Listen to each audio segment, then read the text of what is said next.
Magpapatuloy ang chartered flights hanggat may mga OFW na gusto munang umalis ng Middle East. Sapat pa naman daw ang pondo para sa repatriation efforts ng gobyerno. Yan ang agenda report ni Joan Manalo.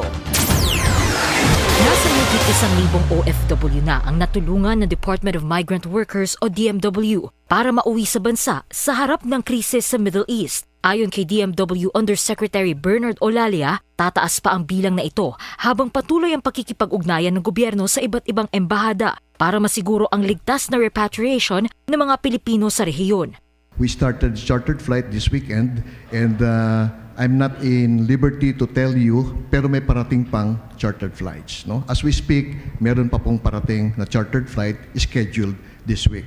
Tumutulong na rin ang DMW sa pre- at post-repatriation ng mga OFW. Kabilang dito ang pagsiguro ng accommodation at airport assistance ng mga uuwing Pilipino bago ang kani-kanilang flight at ang pagbibigay kabuhayan pagbalik nila sa bansa. Kasama rin ang psychosocial at medical assistance para maibsan ang trauma na maaari nilang naranasan dahil sa sigalot. Nito lang Miyerkules, higit 100 na OFW at kanilang mga pamilya ang ligtas na nakauwi sa Pilipinas sa pamamagitan ng 5 magkakahiwalay na flight. Siniguro naman ni Olalia na may sapat pang budget ang DMW para suportahan ang pangangailangan ng mga OFW sa Middle East. Pero handa rin silang humingi ng karagdagang pondo sa Budget Department kung kinakailangan. Para sa agenda, Joan Manalo, Billionaire News Channel.